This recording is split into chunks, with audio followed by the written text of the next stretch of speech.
Hello, my name is Teresa Chickwitz, and I'm honored to be here representing Betrayal Project USA. We're a victim-led organization dedicated to exposing institutional betrayal, honoring those that we've lost and pursuing justice for all the crimes committed underneath the guise of public health and COVID-19. You can learn more about our work and view our other victim stories, submit your own story, and get involved as well by visiting our website, betrayalprojectusa.org. You can also follow us on Rumble, our BitChute, and X channels as well, or just by searching Betrayal Project on Google as well. Today, I have the privilege of speaking with Julie Threet, who lost her mother due to the deadly protocol shots and also was injured herself in the state of California. Julie, thank you for being here today and for having the courage and sharing your story so everyone can know what happened to both your mom and to yourself. But I'd love to, if you don't mind, start from the beginning and take a step back. If you could just kindly tell us a little bit about your mother, Jane.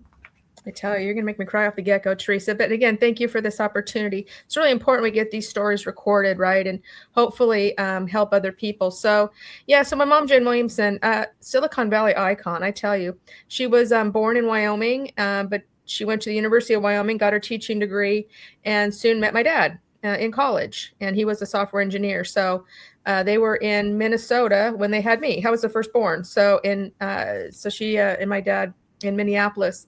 And my dad soon got transferred out to Silicon Valley in 1969 to start Silicon Valley. He was a software engineer. So I was raised in Sunnyvale, California. And my mom was amazing. So she, was a stay-at-home mom. She was an elementary school teacher, but she was there to raise me and my brother. And we had an amazing life. We did a lot. She took us to museums. She took us to, all sorts of events and really immersed us in culture. And it was just a fantastic time. She taught me so much. She put us in a lot of activities like painting or whatever it was and whatever we wanted to participate in. When I was in 8th grade, my dad left us. And so that was kind of a big, big shock to the system. But my mom really made sure that we stayed together, me and my brother and my mom, in the same house. She wanted us to not be disrupted. And she worked really hard to do that. So she had to go find a job because back in, 1979, the schools were closing in Silicon Valley for lack of enrollment. So she couldn't be a teacher. So she went knocking on doors in Silicon Valley using her degree in education.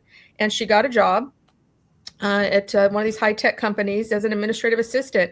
And I tell you, her career just took off, and she was a dedicated executive administrator. She, to the day she kind of retired when she was over 70 years old. She was extremely well regarded as an executive admin. I mean, the CEOs who she worked for took her with them to their next job. So she worked probably 12 hours a day.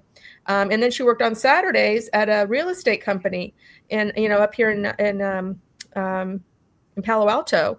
And she did that Saturday job to kind of have extra money for me and my brother. So my brother and I pretty much had to be on our own, which was fine. And that was, again, kind of high school. And I went away to college. But my mom was amazing. So she really was like what I call a Silicon Valley icon. She was a historian. She, again, lived in the same house until the day that she died, was murdered in Sunnyvale. She knew everybody in the neighborhood. The Sunnyvale Police Department actually gave her an award for being so dedicated to community service and to being aware of, what was going on in her city, in her town. Because she walked every single morning, Teresa. She would get up, she would, get her tea, and then she'd go out for her 2 to 3 mile walk. And she'd walk down to Starbucks and through different parts of the neighborhood. So she saw things and she'd report them. And, she was a dedicated kind of member of her neighborhood. She played bridge 2 nights a week. She had this big bridge group. She worked for Sunnyvale Community Services after her retirement. She made sure that, she organized things, right? And so, she was just this amazing human being. People just adored her, and she fought hard for her family and friends. So, she and you saw the pictures of her. So when I had my kids, they adored her. I mean, she was involved. She was on the teeter-totter. She was on the swing. She was on the monkey bars. And she took us to all these sporting events, and it was just amazing. So anyway, yeah. Yeah, she was quite a healthy person. She lived a very healthy life, and She was very active, it sounds like, with your family and your kids, right? She was very instrumental in their life, it sounds like, from what you communicated to me and the pictures Yeah, show. you can see she was like 120 pounds her whole entire life. And she, again, besides walking every day, playing bridge, which obviously kept the mind sharp. And she worked, for so long. She ate really well. She, was very healthy in terms of drinking water every day. And she was out in her garden. So she was always, so the whole thing about, touching grass and all these other things that you now hear about, right? She was doing just by nature, by natural. She took care of her whole house. She took care of her own yard. So she was extremely active. And I think that's why she was able to take 4 shots of this toxic poison and not have any issues from it. Like, she didn't immediately get turbo cancer or myocarditis or anything that was wrong with her. And I almost tell you, I was like, Mom, what are you doing? I mean, you must, be the secret sauce to surviving, what we now know to be kind of this, again, horrible product. And she didn't have any electronics in her house. They say stay away from the EMF. So she had no Bluetooth. She had, she didn't have a lot of fancy, refrigerator and things that, now are so Bluetooth tied that you've got all this stuff around you. She didn't have that in her house. So she didn't have to experience any of the problems, and until she did, and that's called died suddenly. So yeah, it's a warning to everybody. Don't take these shots. Don't take these poisons. Quit taking your boosters. It could catch up with you. So Julie, kind of taking a little bit, you actually have some experience as well with the shots, having worked in a hospital, and also kind of coming in. We're going to kind of take a step back a minute, but just to let everybody know that you actually also worked in a hospital and also received the shots there. Yeah. Yeah, so I think that's, it's just easy for me to kind of talk this story through with both my injuries and then my mom's death from the timeline. So, 2020, right? It was all chaotic, right? COVID, this horrible, weird thing. And here I am in Chico, California, in Butte County, working at Enloe Medical Center as what they call a patient ambassador. So I was there with patients, non-medical, but I was there to, help the nurses and doctors and this, that, and the other. And so when I moved to Chico in 2014, I became this community activist and a volunteer, at Enloe Medical Center, and was taking college classes and medical billing and medical terminology. I thought this was going to be my new career. And so and so besides my mom, who, again, she's in Santa Clara County, okay, belly of the beast. So they were really, the fear mongering was huge down there, right? And she would call me because she'd, again, walking 2 to 3 miles a day, and she'd walk past this senior home where people are standing in bushes to see their loved ones. And that really bothered her. She's like, why aren't they letting them in to see their loved ones, right? I'm like, I don't know, Mom. This really must be bad. And then my daughter, who's named after my mom, Hannah Jane, she was working at a respiratory clinic as a medical assistant in Alameda County. And so I'm like, and she's, again, what those kids had to go through as, working in this Sutter Health, again, the chaos, oh my gosh, the fear mongering. She had to spend a lot of time actually in the parking lot, because there's all these cars. It was just crazy. So 2020 was, if you look back, we had no toilet paper. We couldn't find, it was crazy. So and our hospital had to shut down in terms of us going to volunteer there. So again, I'm at Enloe, patient ambassador, working in the gift shop one day a week, on their board of directors for volunteer services. I'm all in, right? And so I'm like, okay, what do we do to get this community back on its feet? Businesses were closed, kids in masks, the whole thing. And my mom's like, I want this thing over. And so here comes the vaccine. So in rolls the vaccine into Chico to Enloe, because they have the deep freeze, end of 2020. And so I raised my hand. Yes, I will go to work at these clinics. I will be Rosie the Riveter. I wanted to, be part of the whole process to get us through this. And so January 2021, I took my first shot of Moderna, and I had a big knot in my arm. It was painful. I was like, there's something not right. Staying in the arm is one thing. This was bad. So I changed to the other arm for the second shot in February, and I had no knot in my arm. And I know now that horrible toxic product ran through my body, because literally within a day or two, I had brain fog, like really weird, like something's not right. I felt like there was something wrong in my brain. And so now I know it hit my vagus nerve, and it landed a lesion on my brain. I literally went to a neurologist, in March of 2021 and said something's wrong. And he had a CAT scan done. There's a lesion on my brain, and he's calling it microangiopathy. Capillaries are impacted. And I didn't even think about the vaccine. I'm like, there's, okay, what do I do about it? He's like, you're lucky you didn't have a stroke or whatever. And just monitor it. I said, okay, so now that's March 2021. I'm working at these clinics, seeing problems. I start to see that and hear the menstrual disruptions. And I had a Chico State track athlete have a seizure right there in the chair. And so I'm like, and I'm asking the medical officer of our county who was leading this thing, what is going on?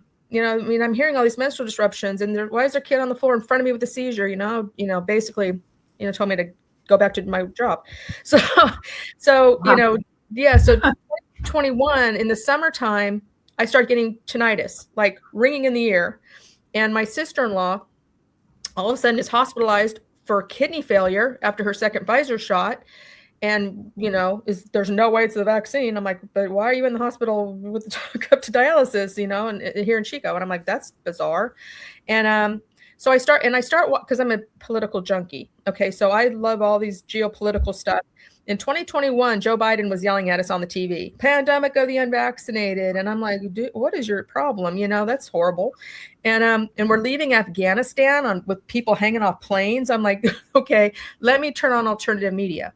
So I'm watching alternative media and on War Room, and there's Naomi Wolf talking about menstrual disruptions. I'm like I just saw, like I just heard, like this is happening to me in Butte County, and I'm telling my medical officer, and Pfizer's hiding it, and that started this whole waking up process.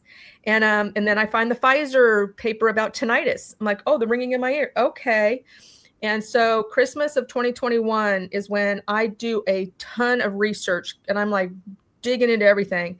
And I find an article in Swiss Policy Research Foundation about a 26-year-old who gets MS from the vaccine. And that CAT scan, brain scan on that report looked just like mine. I went, oh my God, I'm vaccine injured. I'm vaccine injured. I'm vaccine. I literally was yelling at my dogs. I'm vaccine injured. Oh my God, I'm vaccine injured. And the final piece of the puzzle in that Christmas of 2021 was Dr. Robert Malone's Substack. He was talking about Moderna and how he was injured. And in there it said, look up howbadismybatch.com. I went, oh my, because I'd worked at these clinics seeing this batch being a big part of this. And so I went, oh, how bad is my batch? Oh, let me look them up. 042L20A, top of the list of bad batches. Oh my gosh, I'm really vaccine injured. And so I have this, information, and I'm going back to work at the hospital after New Year's 2022. What do I do with this, Teresa? I'm like, I'm going back into there. Should I say something? I don't know. I really don't know. Until my boss walks in to the gift shop and says, if you want to keep working here and doing this job, which I adored, it was my purpose in life. This was going to be my new future. She goes, you need a booster. I went, no, I don't need a booster. Thank you. And so I said, and this is one thing my mom taught me. Don't ever flip your lid at a job, don't immediately, she told me, go, and there was a couple of times in Silicon Valley where I wanted to flip my lid, but she goes, good, go outside, take a walk, and then regroup. And so that saved me a bunch of times, right, from near disaster with a boss or whatever. So I went, okay, don't flip out right here in the gift shop. So I said, can I please have a meeting with you on Friday? So she said, yeah. And so I said, okay. So I came back on Friday with my stack of information. And I really did. I absolutely believed that either B, they would go, oh my gosh, let's immediately take this to the CEO down the hallway. Right.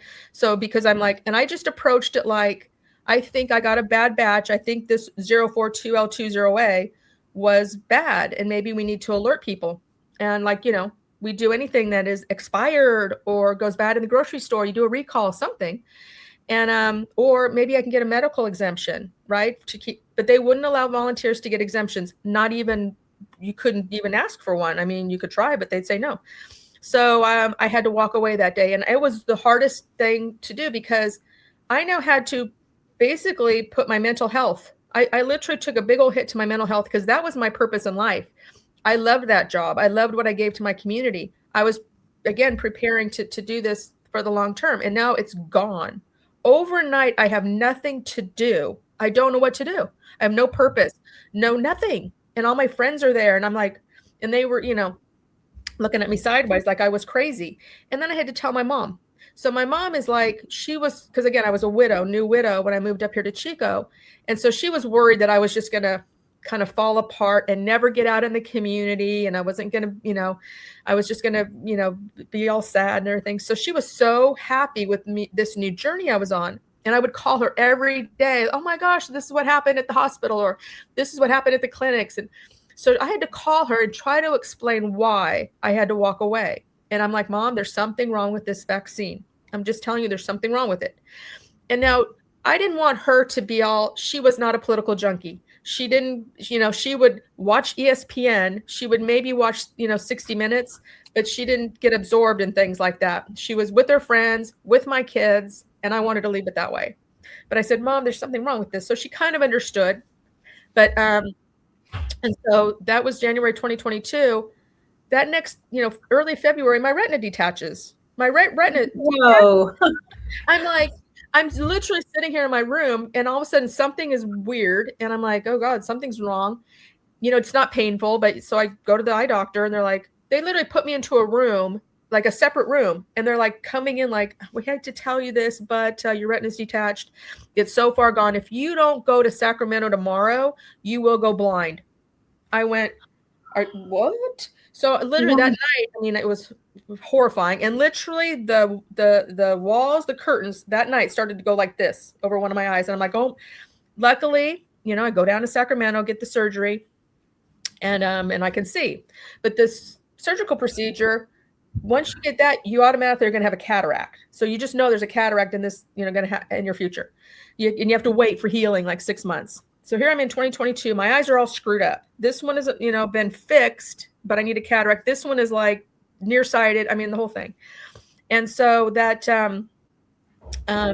spring, I'm studying these batch numbers. What is going on with these batch numbers? So I ask all my family, give me your vaccine card. I want to see your batch numbers. My mom gives me hers. She's the only one that does. I will help you however you need to be helped. You're doing research here. So when she sent me that vaccine card, I hit the floor because there was 4 shots, and I did not know she took that April booster, that 4th booster.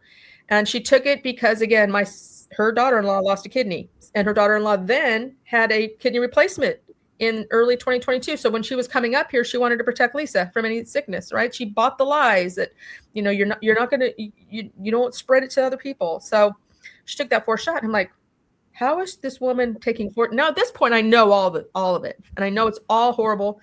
And I'm working with React 19 and all. And I'm like, how is this woman alive? Steve Kirsch, go interview my mom in Silicon Valley. She's living. So I wrote her vaccine fatality story for React 19. And I go, God, she's now again. So she lives this great life. She's walking. She's going to bridge. She's eating right. She has no EMF. So I'm like, okay, so this is a miracle. But okay, Mom, don't take any more. But whatever. So, all of a sudden, August the 15th, I get the call. August 15th was the day my world stopped. And there's her VAERS report. So August 15th, that morning, she's on vacation in Wyoming, like she does every August. She goes back to her hometown to go to fair, to be with her sorority sisters and be with her family. And she does it every year. And I had just talked to her on Sunday, but that Monday morning, I get the call from my brother, Mom's gone. What are you talking about? Mom's gone. How can that be possible?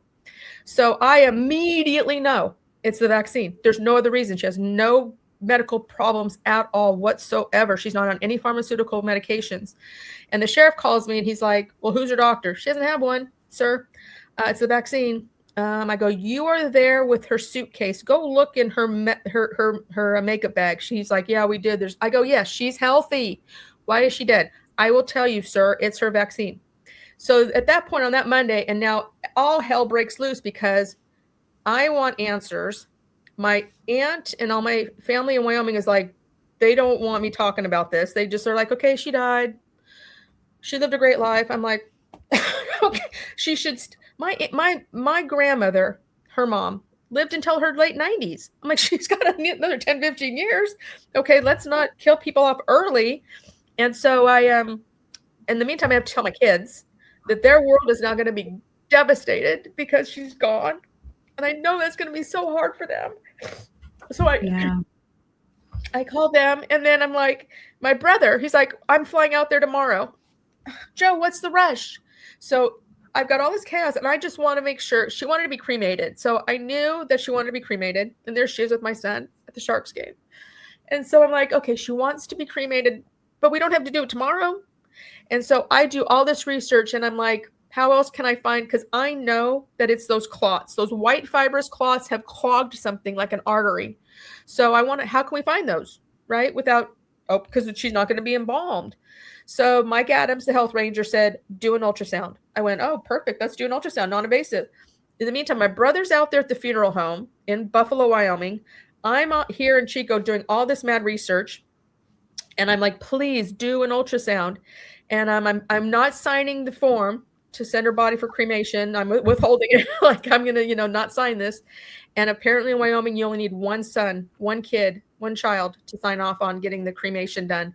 So that Wednesday, I started hearing nothing from my family. And I'm like, because I'd been screaming at all of them, my aunt, my cousins, somebody intervene, somebody stop this until we get an ultrasound. And all of a sudden I got nothing. And I'm like, oh, shoot, they did it. And I went, oh, man, I sent, my niece was her trustee and she was out there. And I go, did you have her cremated? Yes. I went, oh, you freaking people. That blew up the family. That destroyed my family. So I now have zero relationship with my brother or his family or my family in Wyoming because of what they did or wouldn't even help me. And so but the good news is they called in the state pathologist because nobody just dies at home without any, they need to like investigate at least somewhat. So that Wednesday night, and I found him on Google because I'm like, oh, I heard them say his name, Dr. Bennett. So I start Googling for Dr. Bennett, the state pathologist, and I start emailing him all this information, Jessica, all this data. And I call him, and I was on the phone with him for an hour. He's like, Julie, I don't know how to test for that. So we're just going to have to call it SADS, sudden adult death syndrome. Sudden adult. Now, at this point, I know that the whole vaccine cabal is a lie. And I went, SIDS, you're calling my mom's a vaccine. So you're calling it a vaccine death because clearly the SIDS is a vaccine. They're like, no. So I'm like, SADS. So now her death certificate officially says sudden cardiac event. It wasn't a heart attack. It wasn't myocarditis. It was just a sudden cardiac event. As you can see there, death. Really? I mean, that's all.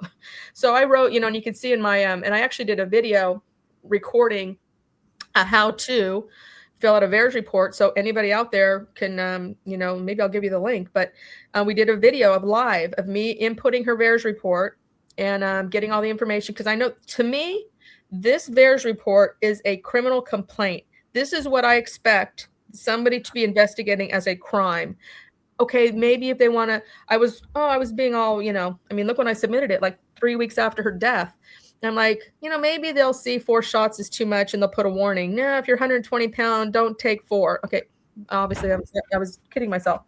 So that was August that week. And and things just went to hell from there. The family really got destroyed. Then we have to be arguing about everything related to her home and her estate. And the whole thing got ugly. But so in the meantime, so she's dead and I'm devastated. My kids are devastated. And I have had a second retinal detachment. So I've got this retinal detachment on my right eye and get the cataract procedure. This retina detaches. That surgery, they screw up. So I have to, get another one and get a buckle around it and then get the cataract procedure. So 5 emergency eye surgeries, thanks to the Moderna poison shot in 2020, 2022, 2023. And so I'm pissed. I am upset. First of all, somebody's taken my career. Somebody's injured me. Almost went blind. And I've got screeching in my ear 24/7. I got a lesion on my brain. I hope doesn't, cause a stroke or turn into a tumor. My mom's dead and nobody's doing anything about it. No, sorry, that doesn't happen in my world. I'm like, nobody will talk about it. Yeah, nobody will talk about it in the news, right? Not a word.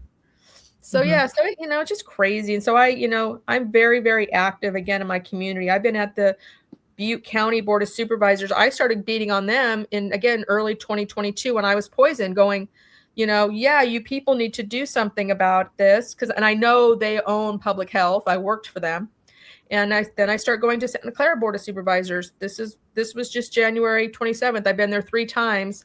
And again, they take Zoom. So man, every time that they meet that I can be on Zoom, I'm given my 1 minute. You murdered my mother, Chairman, Otto Lee, you were my mom's supervisor. She was a loyal member of that county.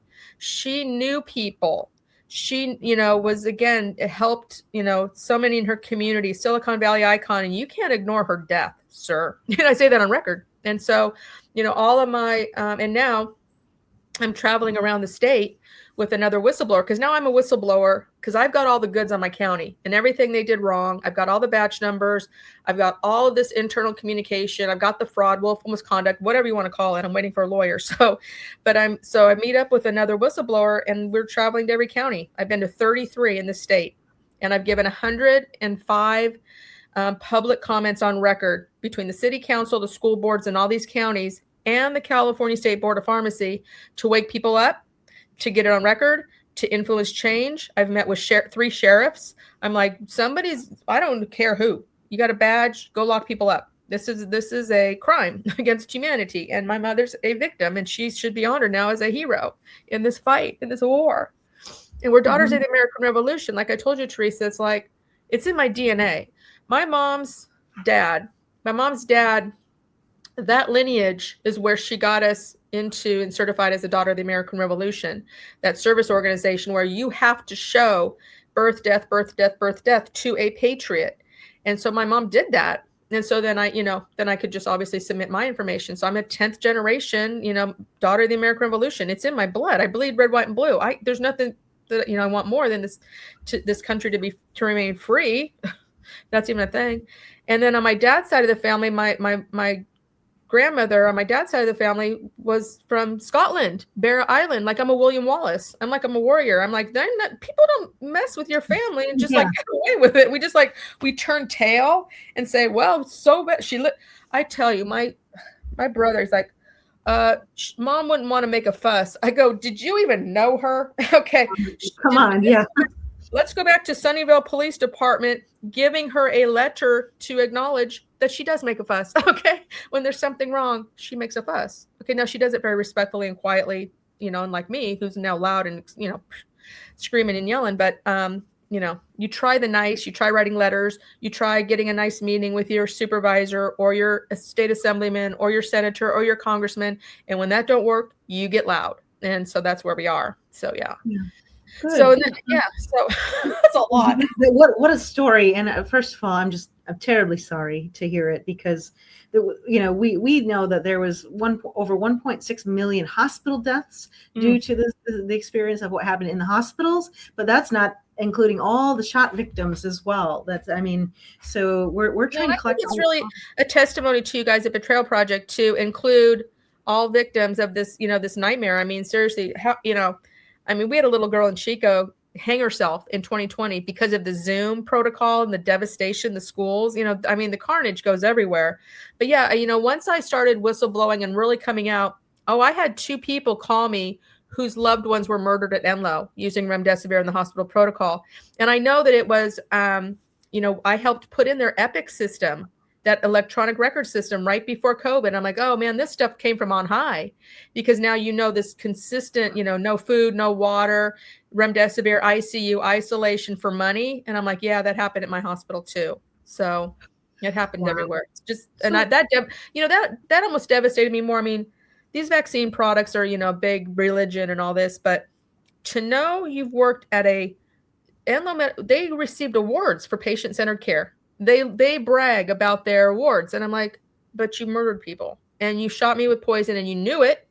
And I told you about it and you wouldn't file a VAERS report and you fired me for it.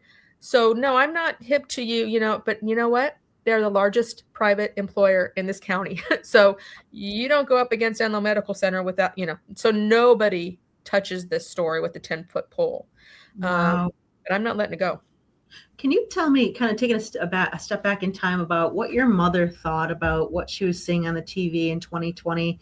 I know California, some not everybody got COVID, but I know the shots were pushed quite a bit. But seeing that on the news and what was coming from New York and China, what was her viewpoint when she started to see this news? I tell you, just reminded me, because I hadn't even really thought of that. But she thought that Cuomo was like a genius because he was there like every night with the whole like, here's what we're doing. And she's like, why doesn't our guy do that? You know, what he's doing. I'm like, I don't know, Mom.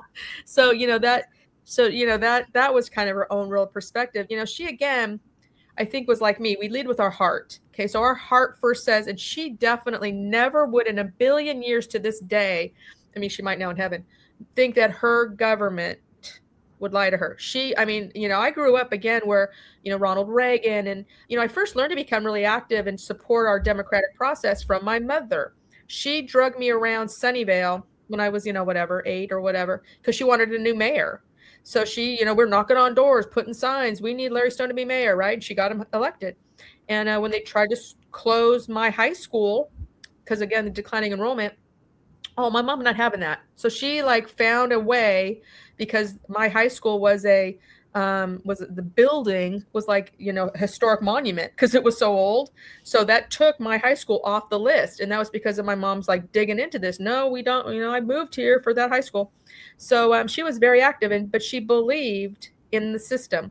And she believed that if her government, whether it's her county, so Santa Clara County, the public health department, and their supervisors, city of Sunnyvale, Gavin Newsom, Joe Biden, she's going to believe them all, that they're telling the truth. And the way forward is that everybody take a vaccine. So everybody take a vaccine, and then everybody take a booster, and then everybody get boosted annually. Yeah. And she trusted her doctors. Now, again, she hated hospitals. So what she didn't come into the hospital when my kids were born. She's like, let me know when you get home. She hated the smell. So that's why, again, she was never there. And she, again, was so healthy that she never got sick. And I tell you, these criminal pro-vaccine people, well, that's why she took 4 shots. She never got sick. No, that's not why. But she's healthy. That's why she never got sick. And and she wouldn't want to be anywhere near a hospital. And thank God she died at my aunt's house. We talked about death after my husband died. And she goes, I just want to go to sleep and never wake up.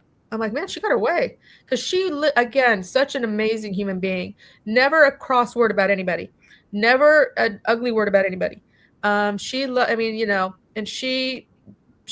gave to me and my grandkids. So, okay, this is in the backyard. So I did this because this is what she did. So every Sunday, she's out in the backyard sweeping up the leaves. And I swear that's why she's touching nature and she's, lived healthy. But oh my God, my little kids loved that. Right. So they'd go spend the night and they'd do that. Oh, this was at work. So, again, I can't remember what exact job this was and what if it was the real estate job or the Silicon Valley job. But yeah, she's super dedicated. She was so organized. She would, her CEO would, again, just as an example, he'd be like, Jane, I need a new pair of shoes. She'd go down to Nordstrom's at the mall, get 6 pairs, bring them back. He'd try them on, pick 1 or 2, and then she'd take the rest back. I mean, that's how dedicated as an executive assistant was, right? That's what you did. Oh my gosh.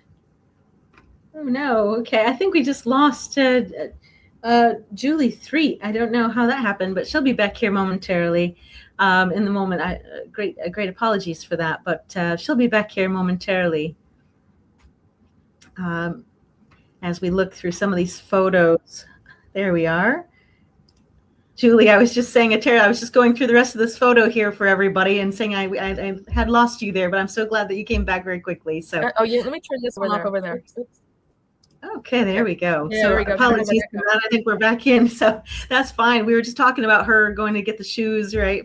She took her job very seriously. So she certainly did. And again, she was the first person in the office at 6 a.m. and the last person to leave at 6 p.m. And she took, again, she treated you the same, whether you were the receptionist or the janitor or the CFO. And in fact, she would tell the CFO, you're not doing this, that, and the other, I don't like the way you're treating people, whatever. And she was very well regarded again in her job. So quite the amazing human being. Can you tell me a little bit about what was happening? If you guys talked about having a plan if you should come down with COVID, did you guys talk about that at all, or talk about what you were seeing on the news? Anything like that? No, it was really crazy because we, and again, I think I got this from my mom, because my mom was just always a positive person. So she never went to the negative. She never thought, what if this, what if that? She just thought, no, what do we do to prevent it? Well, we take the vaccine. Okay. We keep walking, keep moving, keep eating healthy, keep doing all these positive things. So she never was a negative person at all.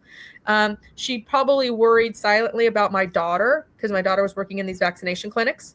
But she saw that, so through 2020, when her granddaughter's working inside a respiratory clinic and never getting sick and not having the vaccine yet, right?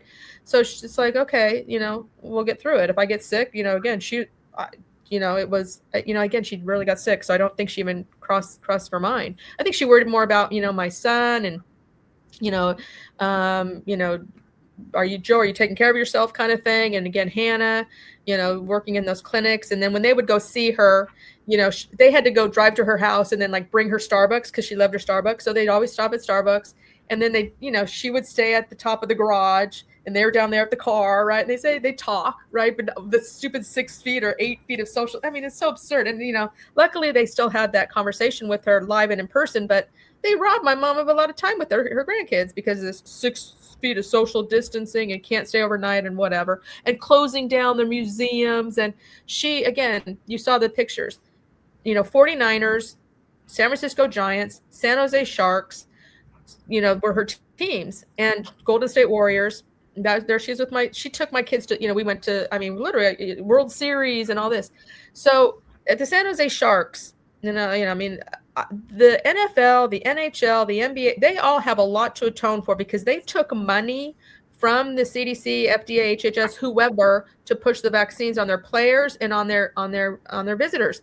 So, and then the city of San Jose, where the Sharks play, they approved a booster requirement mandate. So you had to get a booster to go see a Sharks game. Well, my mom said, okay, yeah, sure, whatever. If the government says, here we go. I believe the government. So let me get my booster so I can go see a stupid Sharks game. And the Golden State Warriors, oh, you got to show your vaccine card to go watch a basketball game?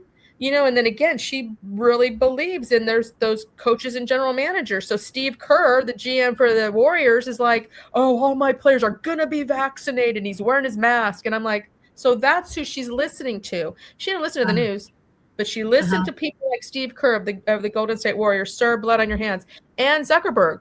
So, again, Silicon Valley, she's not a big social media person, but she had Facebook to keep track of her friends, right? And who are posting on Facebook and her grandkids. So when Mark Zuckerberg decides to remove all the vaccine injured stories and remove all the misinformation that he was I don't care if he was told to, directed to, demanded to, he did it. Blood on his hands. Because my mom would if my mom would have seen on Facebook all of the stories and all of the, React 19 and whoever else, Naomi Wolf, oh, she might have asked a question, but that was gone. It wasn't there. Yeah. Can you tell us a little bit? You had talked about some of the symptoms and how long before you saw the first symptom yourself. You want to tell us a little bit? You saw, of course, the detached retina, but you want to talk about a little bit more about your symptoms? My God, I tell you. Well, that brain fog was the first one. And that, it was so immediate, but without even thinking that the vaccine was a problem, I'm just like, oh God, what is this? And it's very weird. It's not a normal, senior moment kind of thing. You're not like, I'm like sitting in my room going, how come I feel like there's something, like I'm not here. I'm here, but I'm not here. I'm like, there's something wrong. And, I'm, again, proactive. I'm not going to wait around for a stroke to hit me or whatever. Let me go to this neurologist. And so, luckily it hasn't progressed to anything bad. So I'm just praying to God so I think Moderna is very neurological. Right now we kind of know, like Pfizer's got the SV40 and causes all the turbo cancer, or seems to have a lot of heart issues. Moderna had 3 times the lipid nanoparticles, and that in and of itself. So whether it's the spike protein or the mRNA instructions or the lipid nanoparticles, this Moderna shot is heavy dose. And so I know because it put a lesion on my brain like almost immediately. And then 4 shots killed my mother. And so everybody talks about Pfizer, but nobody talks a lot about Moderna. But so, so screeching in my ears, detached retinas, lesion on the brain. Yeah, that second shot of Moderna, man, boom, it's like right there into my neurological system. And, with my mom, I could just look at like it was an overdose. But I think those clots literally clogged an artery. So she didn't have any problems. She didn't have any, So that's why she'd be like, what are you talking about, Julie, with your brain fog? And, you're detached. Now, again, I wore glasses my whole life. So I'm like, oh boy, detached retina is just part of your journey of, having, the stigmatism and nearsight. I'm like, yeah, no, I don't think so. Because now there's like research papers, and again, okay, you can tell I'm not shy, and I talk about this wherever I go. So when I'm going to the retinal consultant here in Chico for my checkups or whatever, I'm like, they're packed. Like there's a ton of patients, and I'm literally in this room, and I'm like, I finally go, who all took the vaccine in here? And all of them, and they're getting these like, I mean, I kind of feel okay with the detached retina because some of these people have this like condition where they have to get shots in their eyes like every 6 months or something horrible. I'm like, ugh. And I bring the papers to Dr. T-Lander. I'm like, look, are you seeing this? Can't you do something about it? I mean, I go everywhere to do research. I mean, I even went to the funeral home here in Chico. I need to, because I do need to make my arrangements. I don't want my kids to have to worry about where does mom want to be buried, whatever. And they know, right? And I do have, my burial spot by my husband in Turlock. But how do I get my body from here to there and the whole thing? So I go to the funeral home here. I'm like, I need to get this all in writing, and I need to make sure that nobody cremates me. Not one person's coming in here to cremate me. I want my body opened up for all of science to see. The spike protein is all in my, in all of my organs or whatever. And so in order to make sure that your wishes are, even if you put it in your will, it doesn't matter unless you've prepaid. Once you prepay, nobody can change it. So my kids all pretty much know. Mom will go, So, but yeah, so I talk about wherever I go, and yeah, we're seeing these clots. Well, how come you're not going to stand up and say something in this community? The neurologist, I'm like, why aren't you saying anything? I see your practice is now huge. You've got all these stroke patients here. Your lobby's full of people, and they're all vaccinated. And so I'm like, why don't you stand up in this community? And why am I the only one? Because they're making all the money. I was going to ask you a little bit now about kind of the advocacy that you've been doing since this. You've been on a mission to make sure people know the story, which is you're here today with me. Can you tell us a little bit what happened after your mother's death and some of the things that you've done? I know there's some groups that you've been working with out in California, and maybe some things that you guys have done since that date. I tell you, I try whatever. I'm an idea person. If there's a problem that I'm faced with, whatever it is, small, big, I have about 20 different ways to fix it. And if one doesn't work, I go to the next, to the next, to the next. So yeah, so the first thing when I get injured and I have to quit my job and I'm pissed, I'm like, somebody's gonna like have to be held to account. So, and I know that the Butte County, their supervisors bought the product. So they bought the product, they stored the product, they administered the product. And so I start going to those meetings going, hey, wake up. Hey, can you please ask for information, whatever, stop these shots, literally stop them. They're poisoning people. And they're conservative, like they're Republican. And I'm like, their whole thing was people are free. We're for freedom. People don't need to be free to choose a bioweapon shot. I mean, you're not giving them informed consent. So no, we're not about the freedoms, so I'm beating on them, and I'm like, okay, I mean, I will keep going. Right. So there's like 47. If you go to my Praying Hawk 144 Rumble channel, you'll see 47 of me standing up to the Butte County Board of Supervisors, and I'm doing FOIA requests, the whole thing. But now I'm not getting anywhere. I'm like, okay, fine. My mom's dead. So let me go after Santa Clara County, and they'll let me now. Okay. Then it's the, and you guys did this for her. So you Betrayal Project people I adore. So because you offer this it's called a remembrance. And so there's her picture, and she loved, her baseball. There's the glove because she loved the Giants. University of Wyoming. I'm an alumni. She's an alumni. So I put the logo on that candle. Then of course her Starbucks cup. And so yeah, this is something you guys need to really, people need to really, if you've had a loved one die, get a remembrance. And so I have this one, I post it every year when we go through that remembrance period. But so yeah, so I'm not going to just let her die and not be held to account. So I'm like on all these different missions. So for me in Butte County, now it's the pharmacies. I'm tired, Teresa, of going into my pharmacy and it's all get your shot, get your vaccine. And here in California, now CVS is giving 15 vaccines. I mean, I'd go through the drive-through. Do you want an RSV shot? No, I don't want an RSV shot. Thank you. So I do a lot of social media posting, right? I'm like, so I will videotape myself at a CVS going, this is criminal. And I start going to the State Board of Pharmacy. I'm like, so now I go to Sacramento every couple of months There's like, I don't know, 6 meetings a year or something like that in Sacramento for the State Board of Pharmacy. There's supposed to be consumer protection. I'm like, wow, you're doing no such thing.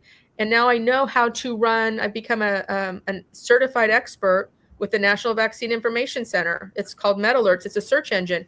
And again, because number one, I filed my VAERS report. I filed my mom's VAERS report. I know the data in there. I took medical terminology, medical billing, and I was a VP in Silicon Valley over HR systems. So I'm like, naturally, I'm going into VAERS and I'm like, oh my gosh, I'm reading the reports. Not only do I, so forget how bad is my batch.com, you go to metalerts.org and put in your lot number. Guess what you'll see? You'll actually read the death reports. The first death report I read from one of my vaccine shots was this woman my same age who died that night. That's when, again, I'm like, this is a crime. We need to have, where's law enforcement?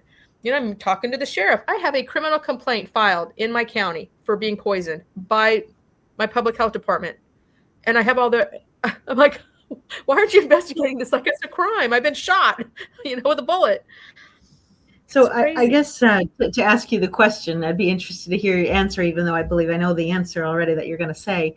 Why do you think that everyone was pushing these shots so much from everywhere that you went? Why do you think that they were it was so important for them to roll out these shots, considering these deaths that they knew about in their documents? Yeah, definitely there's a monetary money thing, right? So Butte County took 2 big grants. One was 3.1 million. One was 2.9 million. They've never taken immunization assistance funds like that before COVID. So that's a lot of money, right? It's like $5.5 million. So I don't know what's in that contract. Do they have to pay it back or whatever? So, and now they're too far gone so they already started pushing it. My sheriff did a TV ad, the whole stupid thing. And not one of them can do what I did. I was bamboozled. I was lied to. I keep trying to tell them, I worked at the clinics. Do you think it's comfortable for me knowing I passed out like 10,000 syringes? I literally participated in a little genocide in my community. No, I don't. So why don't you get mad like I do? And you say, look, I've been wronged. I've been robbed. So there's money and there's pride and there's ego and there's, oh no, you can't possibly know more than our public health director, whatever. It's okay. And again, now a lot of them work in this county with family members that work at Enloe or in, at a lab, at a medical lab or at a pharmacy or whatever. Right. So and they've given the shot to their kids or whatever. So I'm like, well, so did I. I mean, get over it already. And then there's this thing with the vaccine cabal. So this vaccine religion. So like you say the word and people like immediately, like their eyes like pop out of their head. Like they don't want to. So they're not comfortable like me talking about it, but I wasn't either at the beginning, but you get comfortable. So now you need to talk about it. Whether you're my board of supervisor, Bill Connolly, Todd Kimmelshoe, start asking questions. Just bring it up. Who cares? It's like fentanyl. Why can I say the word fentanyl death and nobody freaks out? Oh, vaccine death. Oh my God, are you insane? I don't know. It's a weird religion, this vaccine. And it was given all this immunity. It's the only product out there that, can hurt you and you can have no repercussions. Why is that? That's absurd. I mean, I didn't know that. Why didn't somebody tell me that? Why didn't somebody say, hey, Jill, you take this shot. If you get hurt, you can't sue them. Like if you took a shot of fentanyl in the hospital or whatever, I can't sue them. Why not? That's weird. I was going to ask you because you were familiar with the hospital and things like this. Did anyone ever mention to you that there might be clots in this vaccine or anything that? No, not a freaking word. And, obviously I know we didn't give informed consent. I saw the form. There was nothing on it, other than you're consenting. Okay. Yeah, I am. To you putting you didn't tell me there was a million trillion problems. And again, I only took the first 2. So, but even now they're not giving true informed consent. And then we didn't even talk about VAERS. We talked about VSafe. So here's a VSafe flyer to track your appointment. Nobody said, if you get injured, go file a VAERS report. Or nobody said, hey, there's a compensation plan called CICP. And in order to maybe get compensated, you have to file it within a year of your countermeasure, your military countermeasure. And I'm like, the first time I heard that word countermeasure, I'm like a military, and my mom's been shot by a military countermeasure. Okay, she's a daughter of the American Revolution. We're not. And so I filed a CICP claim for her because I knew, okay, I was too late for me. Once I knew, I had long past my time, but my 1 year. So, but I filed one for my mom. So she has a CICP claim filed. And I sent all the toxicology reports, all of this, that, and the other. And they're like, oh, you missed the deadline by 2 days. I'm like, so then I literally drove to Santa Clara County when her congressman, Ro Khanna, was doing a town hall. So I drive down to Sunnyvale, which is like 4-hour drive. and I bring Ronald F. Owens Jr. with me to videotape it. And I go into his town hall, big old huge gymnasium in my hometown of Sunnyvale, packed with people. And I get on the mic. I said, sir, a member of your community, Jane Williamson, was murdered by vaccine. And I'm getting nowhere with the government in terms of her processing her claim. Can you please help me? Man, you should have seen everybody's heads turning around in this place. They're like, what? Who is this person walking in here? And he was actually very nice about it. And again, the video's on my Rumble channel. He's like, well, first of all, I apologize for your loss, my condolences, and I will send somebody over right now to get your information, and I'll try to help you. So he was the first and nice. But then, of course, I get the call the next day. Well, since she's dead and the issue's your issue, you need to go to your congressman.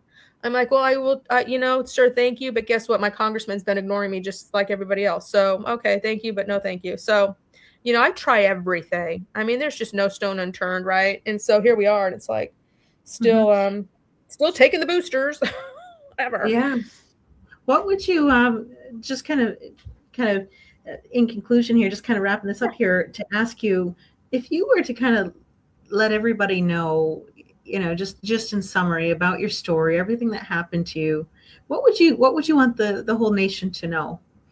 Yeah, I think a lot about this, and I if you have heard my story and you still think it's okay to take a booster, then you need to get a mental evaluation. But get your loved one's vaccine card, your kids, your husband, your siblings, your parents, whatever. If they are vaccinated by this shot in particular, get their card, get a copy of it, because this is a crime, and that's a piece of evidence. And if you want to really know, then you can get their vaccine card, right? Just say you need to have it.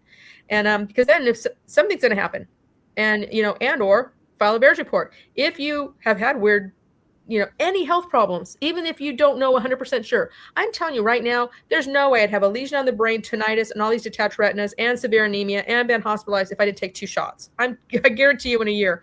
And my sister-in-law lost a kidney, and my mom's heart just stopped on a dime. None of that would have happened without these shots. File a VAERS report. Again, that's your criminal complaint. That's the one thing you can do. My mom will not die in vain. So there's a VAERS report filed for her. So at some point, and it could be 100 years from now, I mean, we're seeing these Epstein files, and now just those victims are now, 20 years later getting their day in court. So I'm like, okay, whatever. I may be long gone. But her death is recorded. Not only is it in VAERS, it's in the CICP system. And guess what? It's here with Betrayal Project, because you people are kind enough to hear our stories and put them out there. So I thank you for that. And thank you for having me here today. Absolutely. I'm so glad that you're here today. If you could, just thinking about the impact, and you talked about your sons, can you tell us a little bit about about the impact to your mother's death, and also you as a result of this? Yeah, it's that other kind of the thing that COVID did, So yeah, my son, I mean, this was his best friend on the planet. He called her every day. They talked for hours about, the sporting line, and pitchers and catchers are just now reporting for Major League Baseball, and they were just spent a lot of time together. So I mean, he doesn't have that anymore.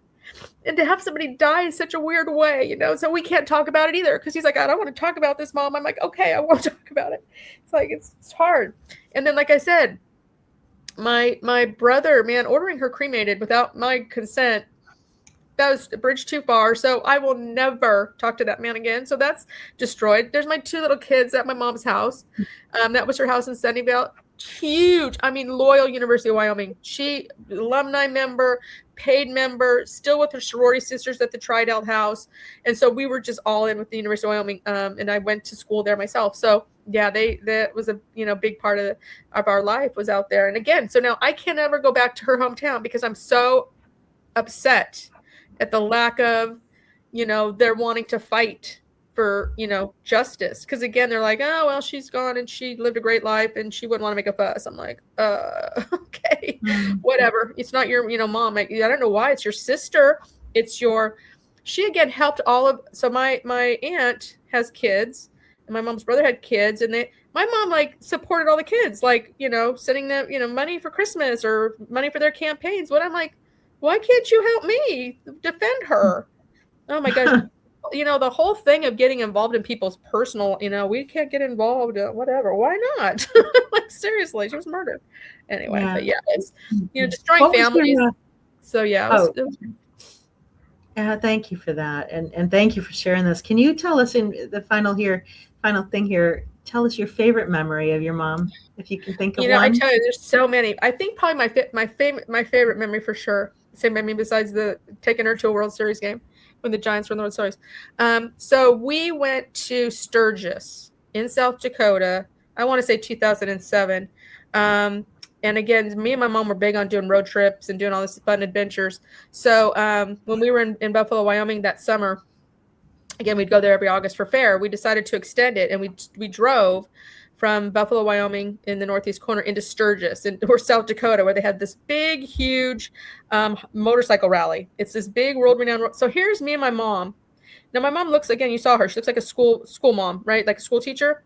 Little, dicky pants, and her little white shirt, little polo shirt, little hat. And so here we are in a rented, I don't know, Mazda, little 4-door coupe, and we're driving through Hewlett, Wyoming to get over to Sturgis. So all these motorcycle bikers are everywhere, right? In August during Sturgis time, all these Harley Davidson and all their leather and all this. So we're going into Hewlett, little town of Wyoming, and I see the sign and it says No Panty Wednesday. I'm like, oh my God, Mom, it's No Panty Wednesday. She's like, let's go. So here we are. So we drive into this little town, and there's, women are showing their boobs, and I mean, and there's bikes everywhere, and I'm like, at one point we kind of get disconnected, and I'm taking pictures it's just crazy. It was so much fun, and I could find, but of course I could pick her out of the crowd because she's there with her little hat on, and I'm like, there's no, So out, we left Hewlett, No Panty Wednesday, and then we went into Sturgis, and we, there's all these bikers, and this guy's like, hey, little lady, you want to get on my bike? And I was like, sure, so I got a picture of her on a Harley. I mean, she was an adventurer. She loved life. So I think that was one of my best times ever with her, was at Sturgis. So, yeah. Oh, that sounds memorable for sure. And I really appreciate you giving us a little insight into your mom, what kind of person she was. The world lost a great light when we lost her. And I'm glad you're here to tell her story. If anyone Teresa, else, it's just, again, been a pleasure. Please, again, from my heart, it's just amazing, because this will be forever documented in the history book. So I really appreciate you again giving me this opportunity. Absolutely. Your mom, Jane Williamson, yourself, Julie Threet, thank you. If anyone has a story that is listening similar to this one, please contact us, betrayalprojectusa.org. Submit your story. One of the volunteers, like myself, there's others as well, will be happy to arrange an interview to walk you through and help you prepare for this. So if you could please share Julie and Jane's story out, please help us to reach many people across the nation, to help us gather all these stories so that we can put an end finally to these tragedies that are occurring. Thank you so much, Julie, for joining us today, and thank you everybody for listening, and keep fighting. Thank you so much.